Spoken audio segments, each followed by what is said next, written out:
Hi guys, Yuki here. It's been a while. Um, yeah, it's been basically almost a year since I updated. But anyways, I decided let's get right back into Seduce Me. But here's the thing. A couple months ago, I had a little accident with my laptop, which had all my information. Well, not my information, but all the stuff I recorded earlier for this series. Like basically, it's gone now. So then I was like, alright, I'm just gonna go and download this again. And I just recently got a new laptop, and hopefully this will last me a lot longer than my other one. But seeing as I'm kind of a klutz with things, I'm just gonna hope it gets through it.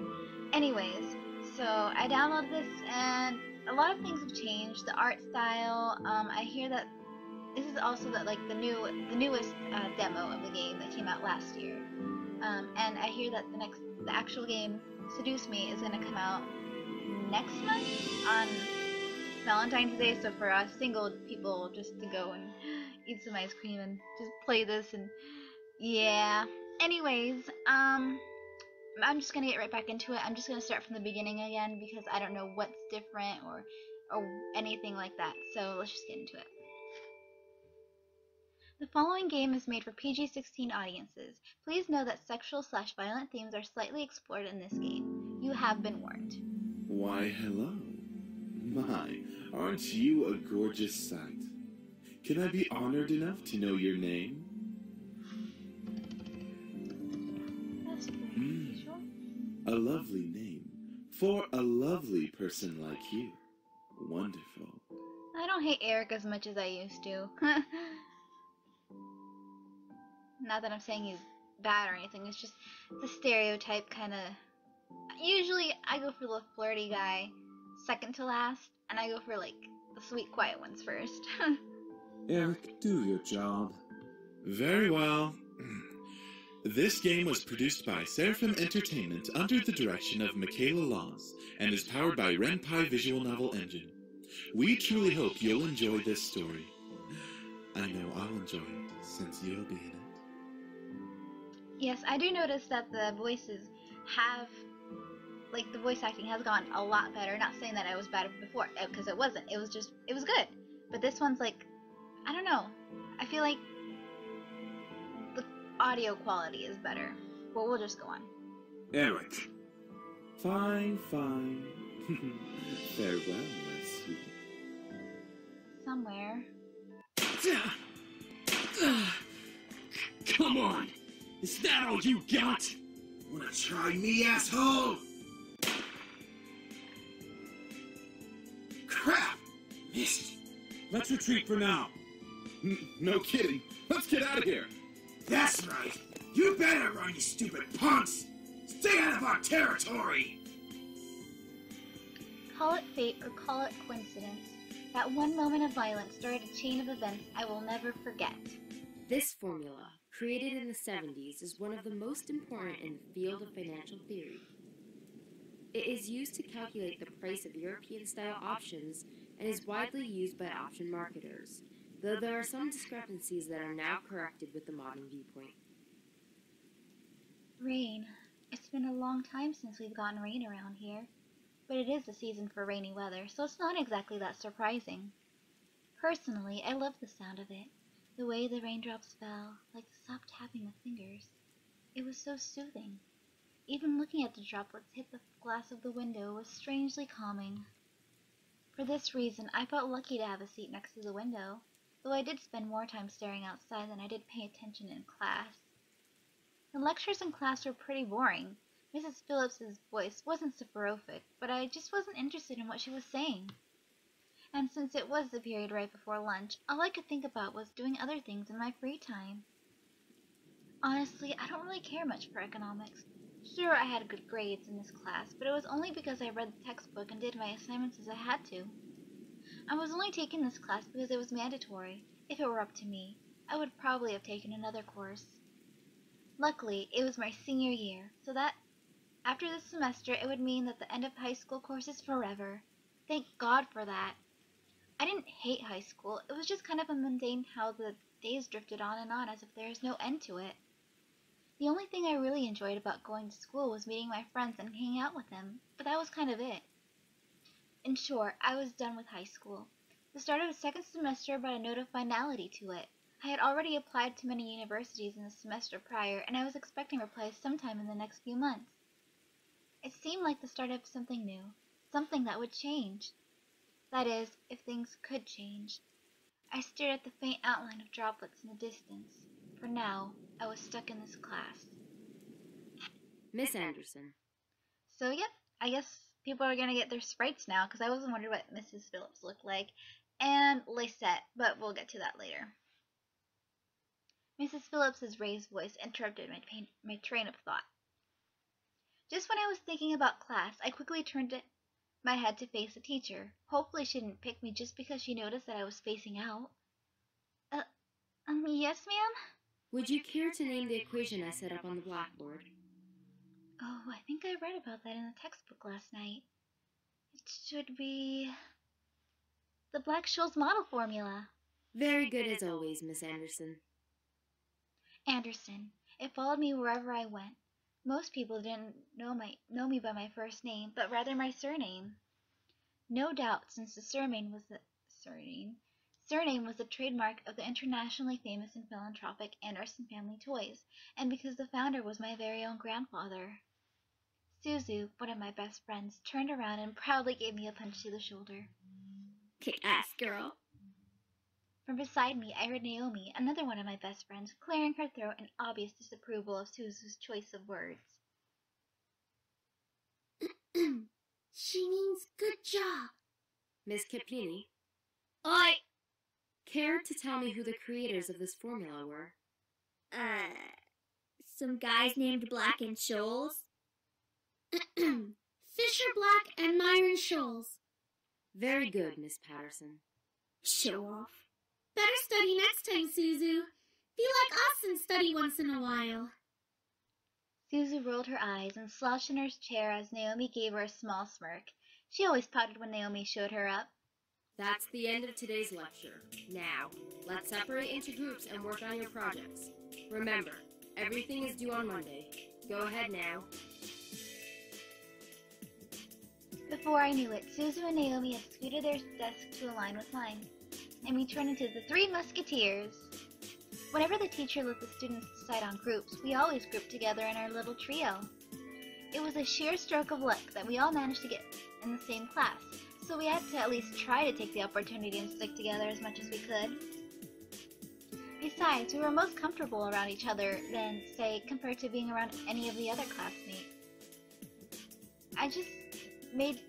It just made sense for us to put our heads together for any kind of project. I took out the poster we were working on and rolled it open onto the 3 desks. We were pretty much finished with fulfilling most of the guidelines for the project, though we did still have to add a few finishing touches here and there. After working on making the poster a bit prettier, we sat back and inspected our work to see what we still had to do. Naomi, as usual, was the first to look for any issues. She lightly tapped her pencil against her chin, staring intently at the project. Alright, so let's see. We finished the budgeting section, the building leasing, and the cost for labor. What else do we need? Suzu straightened up to look at the poster and stroked her chin. After a few seconds, her face brightened up and she spoke. How about a company name? Huh? Did we really skip over that? Of course we did. You always go straight into the logical statistics and stuff that you completely skip over the fact. We need a name for our project. At least we caught it this time. What do we name it? Not sure. What do you think?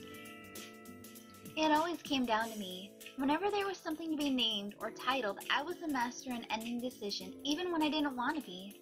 I like Trinity Corporations. That is way too predictable. How about the Dragon Company?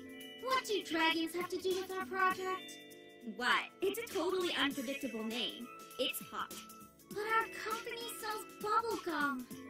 Who said we can't produce spicy bubblegum? What do you think? Yeah, what do you think? Both of them looked at me expectantly, even though I wasn't quite sure myself. I didn't really want to choose sides. If it were up to me, I would say I'll go with what I did last time. Trinity Corporations just sounds just fine. Bah, fine. Be lit. Alright, now that we've decided on a name, now what? As we ended our name game, a giggle scrambled my thoughts. Huh? Who was that? Ignore it. It's just Lucette. I looked over my shoulder to see her laughing with her circle of friends, mostly comprised of popular people that were practically friends with everyone in the school. And as a result, everyone in the school knew them. In the center of it all was Lysette White.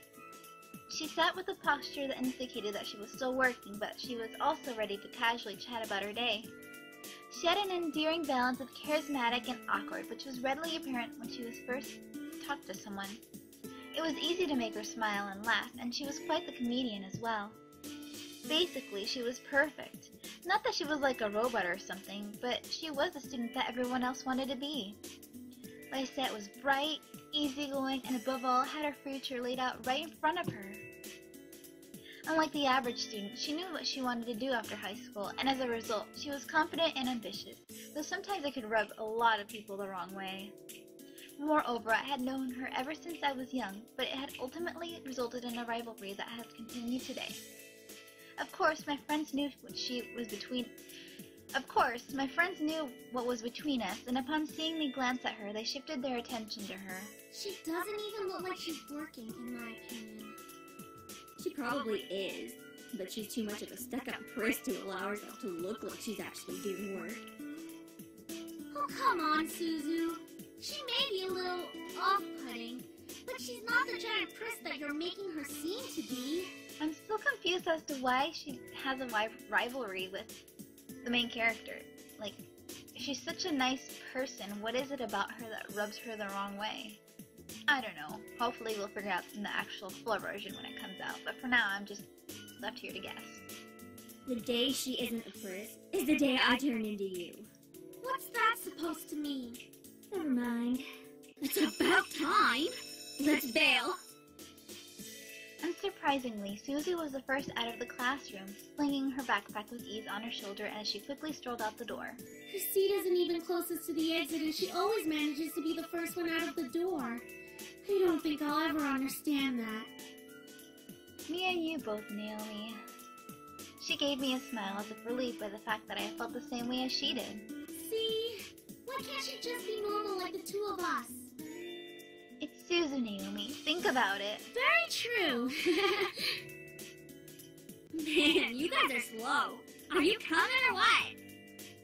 We heard you the first time. Not everyone has rocket boosters attached to their legs when the bell rings. Are you kidding me? That class was ridiculously boring. Even Miss Valedictorian here was dozing off a bit. I do have to admit I was spacing out, and just because I answered one question doesn't mean I'm automatically the valedictorian. Okay, so it wasn't too interesting. But you should at least pay attention when Phillips is talking about the important parts. So you finally admit it. We're finally on the same wavelength. Welcome to the club, Patterson. Please, don't call me by my last name. This isn't the classroom. And never in a million years will we ever see things eye to eye. Despite this, they both burst out into laughter. Normally, anyone would think that opposites like that would never associate with each other, but even though they were so different, their friendship somehow made a lot of sense. Maybe they were just perfect complements, or just that personality didn't dictate the possibility of friendship. After all, we three were best friends since preschool. Alright, so where are we heading to first? Cafeteria? I think we can all agree that we're really hungry, especially after hearing about our company's line of deliciously spicy bubblegum. Who would even buy that? I wonder. Me? I would pay good money to get a taste of it. You do like spicy food after all. We entered the cafeteria, a bustling room filled with the aromas of different kinds of food. As we got in line, we ordered our meals and chatted freely. Cajun fries and a spicy chicken burger for me. That's my gift. I'll take a tuna sandwich and some juice. You're probably going to need water or something to curb all that spicy flavor, Suzu. I can't be tamed by the likes of that. If it's spicy, then it's gotta be all or nothing. You're crazy! Hell yeah, I'm crazy. I think I'm getting a migraine.